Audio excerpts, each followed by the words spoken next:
it's just a lot of crazy fibs and lies. You know, it's just a situation where, you know, we won 29 games last year, and for us as a basketball organization, we want to get better. But Cuz is our best player, we know that. We want him committed and dedicated to being in Sacramento and playing and leading us to the first playoffs in Sacramento in 6, 7, 8, 9 years. You are not interested in trading DeMarcus Cousins? Yeah, my interest right now is commitment, trust, and building a team that's excited about being in Sacramento, excited and committed to being a good basketball team and representing the city of Sacramento.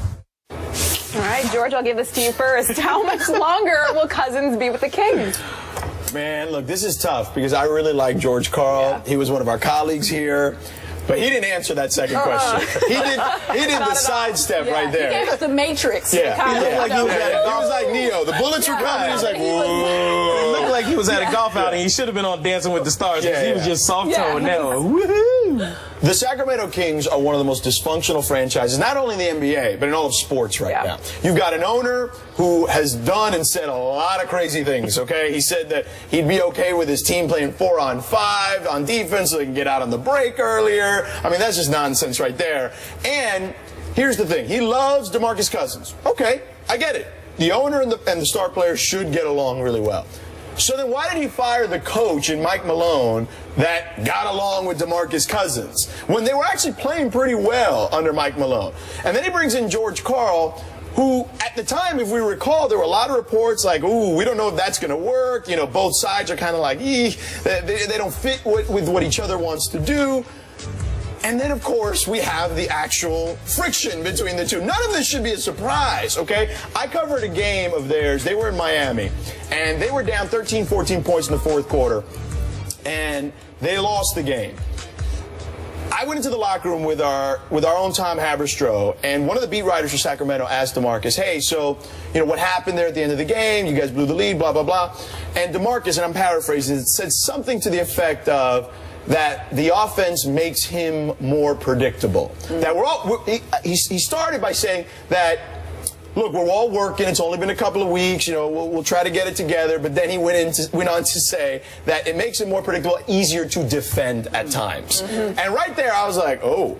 I mean, it's only been a couple of weeks. I mean, you play basketball, okay? Like, you're the athlete here. Yeah. You know, you say that, like, that raises an eyebrow. It definitely does. No, absolutely. And I'll tell you this as an athlete, if you have even an inkling of an idea that your coach doesn't want you there, which, by the way, George Karl answered that second question, sounds like pretty clearly. He's not so sure. Yeah. Your level of investment, your level of trust is not going to be anywhere it needs to be the leader of that team. So in my opinion, something's got to happen. Someone's got to go.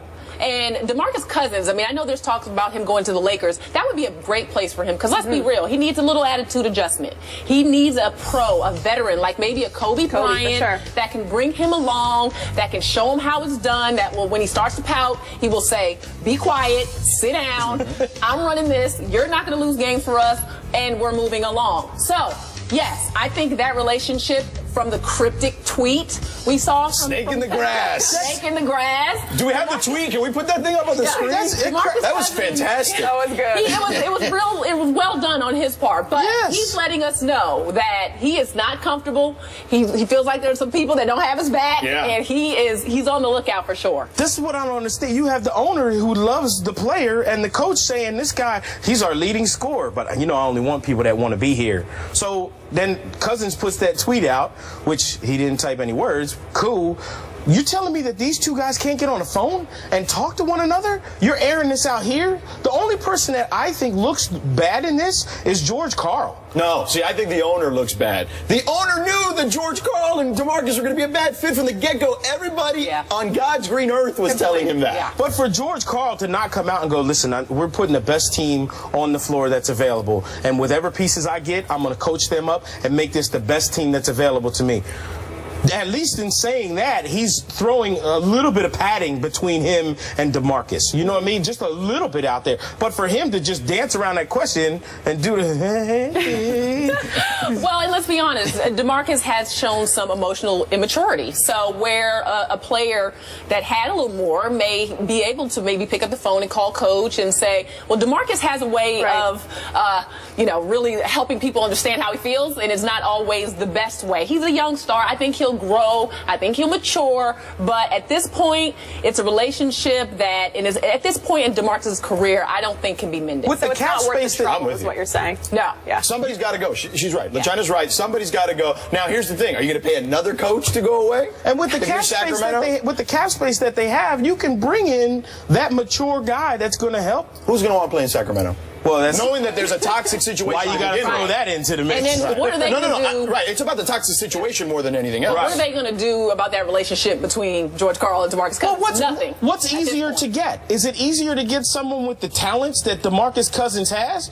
or a coach? Because in my opinion, George Karl's the easier replaced one. You're not going to get a guy like DeMarcus Cousins where you can just pick him out whenever you want to. George Karl, at his age, where am I going to get an NBA coach? Well, according to the Cleveland Cavaliers, we can pick one up anyway. Let's just go to Walmart. Where's Target? Yeah, but if you do make a coaching change, I still think you need that vet to come in with Absolutely. to really help DeMarcus. And I mean, because we don't want to be doing this his entire career. Yeah, he needs an alpha dog. Okay, and we discussed this before the show. Like I referenced Rasheed Wallace. Rasheed Wallace was a guy when he was in Portland. They relied upon him in a lot of ways. And then when he went to Detroit, and he had Chauncey Billups, and he had Rip Hamilton, and Ben Wallace, and that group, and Larry Brown.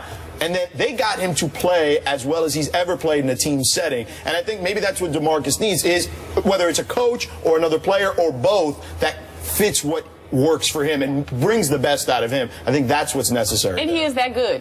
He is that good to make the necessary changes around him to allow him to have consistency and be the star that he is. He's worth it to me. That's why George Karl messed up, because he could have put himself in a position to go, I'm working with what I have, and I'm going to make this really good. And by not doing that, he put himself on the you put a wedge in between the guy who's scoring the most points for you. But you know what? If he's on the chopping block and he's going to get paid $4 million a year for the next couple of years not to work, he might have done that on purpose. Yeah. That's all. Hey. So what do we think? Does Cousins last the year? Does he make it through the season? Oh, yeah. Yeah? Oh, yeah. So you think they're firing George Karl? If anybody's going to go, it's going to be George Karl. Again, what's the easier replaceable part of this story? George Karl's the one that's replaceable. This guy who put up the most points for your team, you're going to start all over?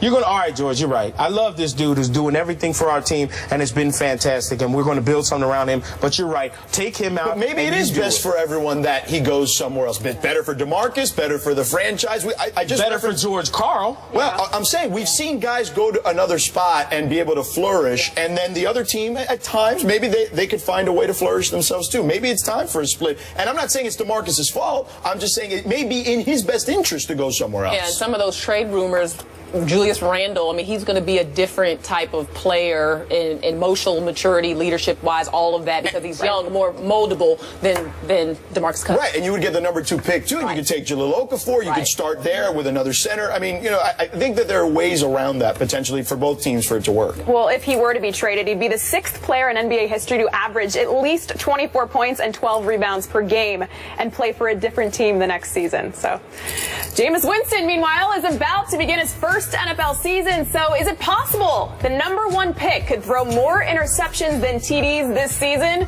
We're playing the odds after the break.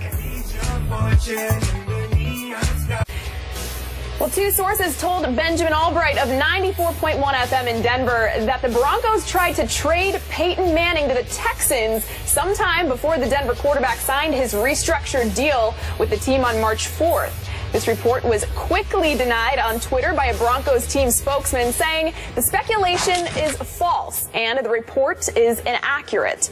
Michael, are you buying the denial? Completely? No. Only because it's a little bit ironic that as soon as this call may or may not have been made, Peyton's deal was restructured and there was a no trade clause put into there. Now it's the Texans. They don't have a quarterback, so they're probably going to call anybody. Sure. You know, now the Broncos could have just not even taken a call, because if you think about it, the Texans are calling and, hey, Denver, we want to ask you a little bit about Peyton Manning, and we were wondering if you, hello? Did we lose the connection? They're not calling. So in that sense, Denver just probably didn't even think about the idea. No, absolutely not. But could it have happened and there's been some talks? I would say there's a little smoke there. Maybe not fire, but a little bit of smoke. Sure. I agree with Michael. I think that teams have discussions in general. Right? We're seeing it right now play out in the NBA with Dwayne Wade, right? He's been a guy who's been a star there forever, and there's been some stuff that's been leaked about contracts and him not being happy and them not being happy with where they want him to come in at.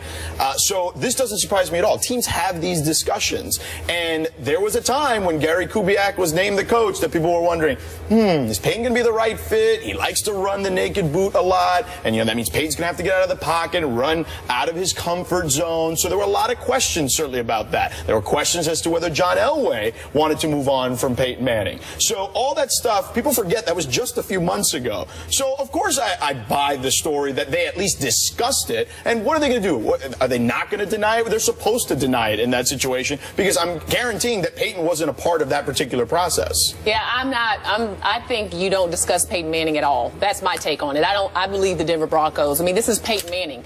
You off the top, you say, listen, we can't talk about him. I'll give you anything else you want, but not Peyton Manning. Why would they have that discussion? I don't understand. Denver is in a lose-lose situation there. Why would you give up Peyton Manning? Because you have to listen to everything that people are going to offer. But if you already Even know, when it comes to Peyton Manning, hey, what are you throwing on the table? Yeah, what does it hurt to listen? Hey, exactly. Just because I go to a steak restaurant doesn't mean I'm going to get steak. I might have chicken, but show me the prime. What does the prime rib look like? Right. Let me see what the ribeye is. Show me a little. Okay, I'm not going to do it, but thank you for showing me. Maybe you go surfing. Now the next time. Now the next time is, you know what? I'm gonna have some chicken. Look at that ribeye. You know what? Yeah, I will take the ribeye. Why not? That's okay, and it's okay to do that. I think teams discuss that internally. I do think teams discuss all that stuff internally. And that's why they have to deny it, because Peyton wasn't involved. That's why they have to deny it. But you would never want that to get back to Peyton Manning. That's my whole thing. Too late. And Houston has no reason to hide that. So now it gets back to your quarterback, and what does that do? So I don't even think you talk about it. You take him off the table right away, which I believe they did. I don't believe in it at all. And why now? Well, why Peyton understands that. Because look at his age. Look at his age, and look at his arm strength continues to deteriorate. He's up in age. He had the problems with the quad that affected his already arm strength that's not great at this stage of his career. So you look at a guy, you think, okay, is his body deteriorating? What can we get for him? I think those are internal discussions that any team would have with an aging superstar like him, even though he's still performing at a pretty high level. Well, and if I'm Peyton Manning and I don't hear anyone talking about anything after everything they said was wrong with me before, that makes me more nervous. Now, how come nobody talking about trading me? What's the deal? What's going on? Like, that means that something's going on behind my back. Sure. Well, to your point, George, he's 39 now. How much does Peyton really have left in the tank? Maybe another year or two. Yeah. I mean, that's what you're looking at. So if you're the Broncos, you're weighing it out, seeing, okay, what could we get for him? Is it worth it potentially to move him? What would the backlash be? All that stuff is factored in. Again, those are discussions that are had internally that usually don't include the player, especially in that sport. Football is the most cutthroat of all the sports. Yeah. Which is why he had the no trade clause put in when he After did his the fact. restructured deal. And I agree with you, another year or so, but gosh, it's hard for me to bet against Peyton Manning, because I hear you. Just when you think he's ran out of gas, he comes up with a punch. Yep, proves you wrong. It's hard for me. Well, meanwhile, Rob Gronkowski says he hasn't spent a cent of his contract with the Patriots. We'll talk Gronk as part of our NFL Quick Takes when we come back. Yeah.